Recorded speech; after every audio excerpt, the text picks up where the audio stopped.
जो ये पाप आचरण कर रहे हो भोगना पड़ेगा। अभी जो तुम तर्क उपस्थित करते हो कि हम नहीं खाएंगे तो कोई तो खाएगा, इसलिए हम ही खा लेते हैं, तर्क रखता है आत्मा की इच्छा को नहीं दबाना चाहिए। हाँ, अपनी आत्मा में कोई इच्छा ही नहीं होती। मूर्ख हो तुम, आत्मा समझते किसको?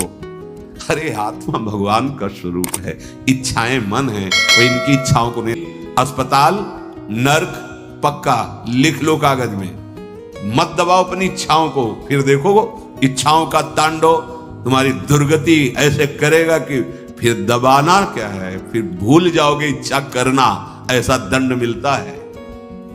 फिर 14 जो नंबर उसमें कह रहे जो पशुओं का अन्य जीवों का निर्दयता पूर्वक मार। जय श्री राधे राधे जी भक्तों, स्वागत है आपका हमारे YouTube चैनल में। प्रारब्ध का फल पूज्य श्री हित प्रेमानंद जी महाराज प्रवचन। आज का वीडियो बहुत खास है, जानिए महाराज जी द्वारा प्रारब्ध का फल तो अवश्य भोगना पड़ता है। श्री प्रेमानंद जी महाराज प्रवचन में जीव के कर्म पर जोर देते हैं। प्रारब्ध का अर्थ है पूर्व जन्म में किए गए अच्छे बुरे कर्मों का फल भोगना पड़ता है, जिसके बारे में आज महाराज जी के प्रवचन द्वारा संक्षेप में इस वीडियो के माध्यम से उनके मुखारविंद से सुनेंगे। दरबार में आई एक माँ ने गुरुदेव से प्रश्न किया कि इस बच्चे ने उसके पुत्र क्या पाप किया जो इसे कैंसर हो गया। जीव पुरातन है, प्रारब्ध का फल। प्रेमानंद जी महाराज प्रवचन। जो माँ है उन्हें शायद हमारी बात ना समझ में आए, लेकिन ये शरीर तो नया है इसका, लेकिन जीव तो पुराना है।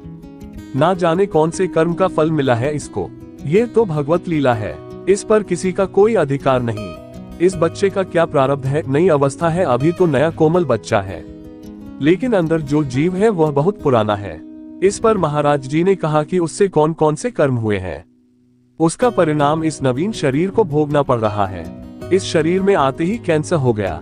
यह अवस्था बच्चा है, अभी इस समय तो इसके द्वारा कोई पाप नहीं हुआ है और माना भी नहीं जाएगा, क्योंकि 14 वर्ष की अवस्था तक शास्त्रीय सिद्धांत है कि इसके किए हुए पापों को गणना में नहीं किया जाता, क्योंकि बच्चा अबोध होता है। जितने भी हमारे पूज्य महाराज जी की वीडियो देख रहे हैं वह कृपया चैनल को सब्सक्राइब करें और कमेंट में जय श्री राधे राधे जरूर लिखें जी। जीव पुरातन है, प्रारब्ध का फल, लेकिन इस जन्म में इतना भयानक कष्ट कैंसर मिला है, इसलिए कहते हैं भजन करो, नहीं तो इस जन्म का कर्म कई जन्मों तक दंड रूप में भोगना पड़ेगा। अभी तो तुम्हें मांस खाना अच्छा लग रहा है, बुरा आचरण करना अच्छा लग रहा है, दूसरे जीव की हत्या करना अच्छा लग रहा है। जब तुम्हारा शरीर छूटेगा फिर उस समय दंड मिलेगा। अभी यह बच्चा रूप में तुम्हें दिखाई दे रहा है, लेकिन ये दंड तो इसका पुरातन है। भगवान कभी किसी के साथ अमंगल नहीं करता, इसकी पुरानी गलतियों का ये खेल है। माँ को तो इसको अपना बच्चा मानकर लगता है कि कुछ ऐसा हो जाए कि यह ठीक हो जाए। बस नाम जप करो, भगवान के आश्रित रहो, इसका नाम मृत्युलोक है।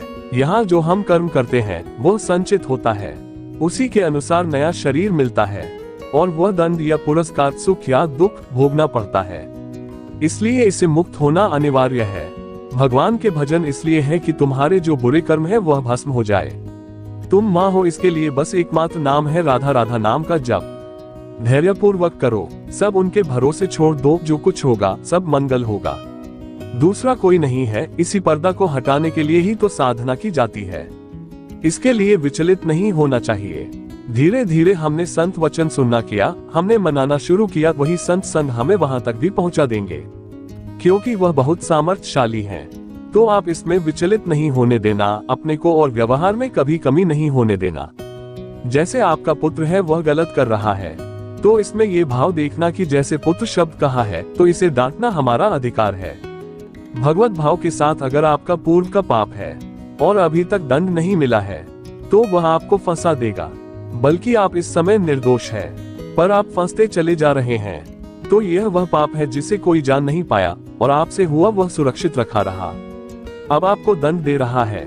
इसलिए चुपचाप सह जाओ और भगवान से प्रार्थना करो कि हमें बचा आप ही सकते हो और आप जानते हो यह मेरी गलती का ही फल है जो मुझे दंड के रूप में मिल रहा है।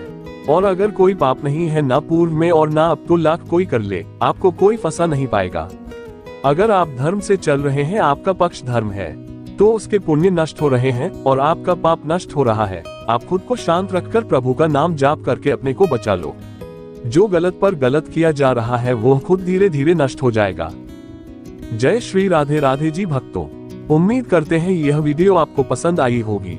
तो कृपया हमारे YouTube चैनल RK गंगानगर को लाइक, शेयर, कमेंट और सब्सक्राइब जरूर करें और कमेंट में जय श्री राधे राधे लिखो जी। हमारे चैनल पर महाराज द्वारा उनके मुखारविंद से वीडियो बनाई जाती है। हमारा उद्देश्य किसी की भावनाओं को ठेस पहुंचाना या आहत करना बिल्कुल भी नहीं है। ये कंटेंट सोशल मीडिया इंटरनेट द्वारा लिया गया है। इसमें किसी भी प्रकार की कोई गलती या त्रुटि होती है तो हम क्षमा प्रार्थी हैं। जय श्री राधे राधे राधे जी।